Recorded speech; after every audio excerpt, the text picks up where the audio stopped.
We are continuing to bring you local stories about the Vietnam War as we approach 50 years since it came to a conclusion. News Channel 11's Ansley Daniel spoke with medical experts at the VA in Johnson City to learn more about the long-lasting impact of the chemical Agent Orange. Ansley?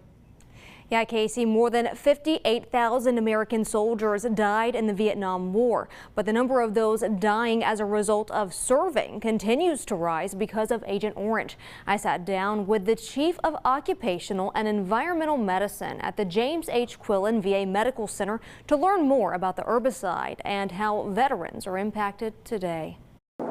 Miles and miles of dense jungles are an obstacle when it comes to fighting a war. So the United States military used Agent Orange to kill the plant life. It was a very strong herbicide, most famously used in Vietnam. And what it was used for was to clear very dense tropical vegetation that otherwise would have provided cover for the enemy. 19 million gallons of the chemical concoction were sprayed by airplanes, helicopters, trucks, and even the soldiers themselves. Basically, just anybody who had a heavy dose of it, it's going to accumulate more in their body, and especially multiple situations where they're exposed. Dr. Jared Jeffries and his team at the Mountain Home VA screen veterans for toxic exposures. What that is in a class of chemicals called dioxins, which are very toxic to animals and humans. Can cause a bunch of different conditions, have effects on multiple organ systems throughout the body, as well as various types of cancers. Within the first year of returning home, some Vietnam veterans started having issues with their skin. A particular type of acne called chloracne. There's another skin condition called porphyria cutanea tarda, causes damage to the liver.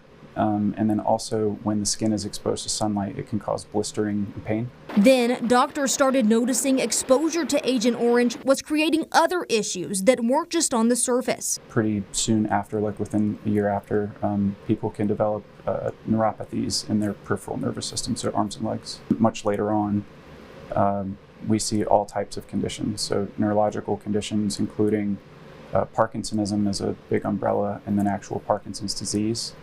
Cardiovascular problems, so ischemic heart disease being a big one, so blocking up blood to the heart, the coronary arteries, so causing heart attacks and heart failure.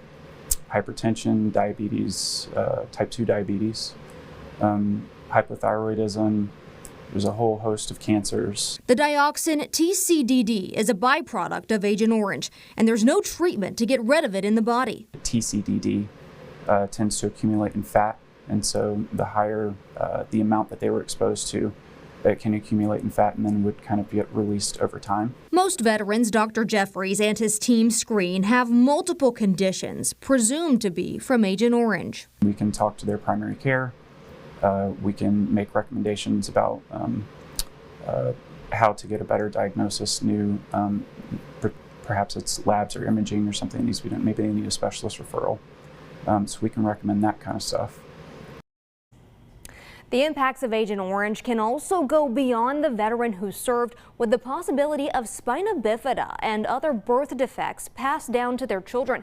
Dr. Jeffrey says that's why it's so important to go in and be screened so more research can be done not only for those who served, but also future generations.